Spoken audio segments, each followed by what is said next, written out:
Well, Simon Yates was using old tech in the Stage 2 TT of the GIRO D'Italia, and he managed to beat all his competitor on much more modern equipped bikes. How did he do this? So let's roll the intro and let's have a talk about his bike and what was he had on his bike that was old tech that gave him a small advantage in this TT.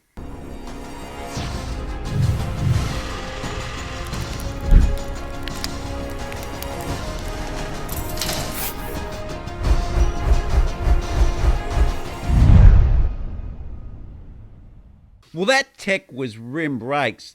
Now, these aren't the normal rim brakes you have on a normal bike, the normal off-centered calipers that you can put on from Shimano or Campagnolo or SRAM. They were the specific aero-fitted calipers that are fitted to the giant Trinity TT bike. And they're actually hidden. They're hidden behind the front forks. And they're a special fit, so you can't fit any caliper rim brakes there. They're the ones that pull with a cable this way, and they're mounted behind the front fork. And on the back, they're not mounted at the seat stays, they're mounted down at the bottom of the bottom bracket and hidden out of the way. Now, I'm not a big fan of these type of brakes, and the reality is they're actually pretty ineffective compared to the normal rim brakes that you have with the off-centered calipers.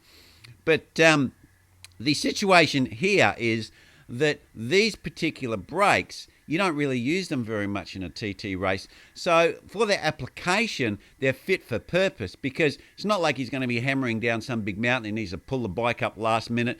They're just to take off a slight bit of speed so he can maintain his speed through these shallow corners. And there was a hill climb at the end, which of course you wouldn't need brakes for that. So this is what he had on his bike for this Stage 2 race. Well, this particular bike from Giant, I don't even think it's available anymore.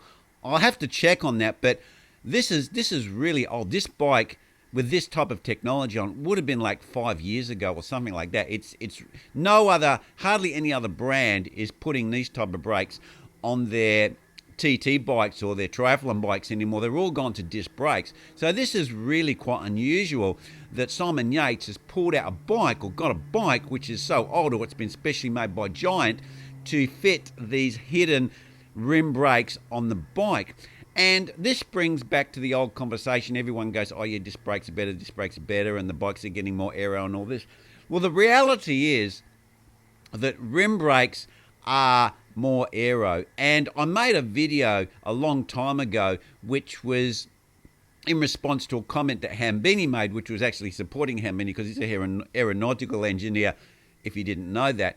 And what it is that disc brakes take away between 15 and 20 watts from your bike, because anything that's a disc that's spinning, like your wheels, they actually create a lot of drag. That's why when you go to deep section wheels, you actually get a bigger advantage than adapting the frame to being aero, because the wheels, at the top of the wheel is doing twice the speed of the bicycle. So the drag that's caused at the top of the bike is significant. But because the turbulence is at the top of the wheel, the rim brake is in turbulent air. It's not in clean air. So it creates far, far less drag than a spinning disc that's at the hub, because anything that's spinning, again, the disc is going faster at the top of the disc and is going slower at the bottom of the disc. And also it's got holes in. It's got a rough edge. I think that Campagnolo hasn't, but it's quite typical for some of the brands to have a serrated edge on them. And there's a reason for this, is because we want the air to circulate around the disc to keep it cool, because that enables a better performance from the brake. But as far as aero goes, it's actually a disadvantage. So in conclusion, what Simon Yates has done, he's optimized his bike and his kit that he was wearing. He was wearing a very expensive aero suit, and he's optimized his bike with rim brakes to give him the maximum advantage. Now, I wouldn't normally recommend these type of rim brakes. They're pretty horrid for braking in general. They don't work anywhere near as well as normal rim brakes or even a disc brake. They're pretty bad, and especially where they mount them around the bottom bracket. If you get any dirt or rain, it's wet and a little bit of muck comes up, which it does off the tyre, the back brake basically becomes completely useless. So as far as a functionality goes, the rim brakes he was using on that TT bike are pretty horrible as far as braking performance goes. But as far as aero goes, they're significantly better than a disc brake, and probably even a slightly bit better than normal rim brakes, which sit in a place where they are probably creating a little bit more turbulence, even though they are seated in turbulent air.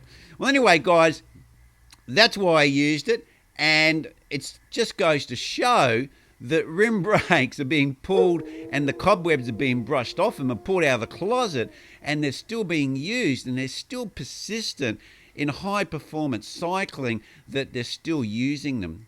Anyway, guys, that's where I'm going to leave them, and remember to smash that like button, and I will see you next vid. Cheers.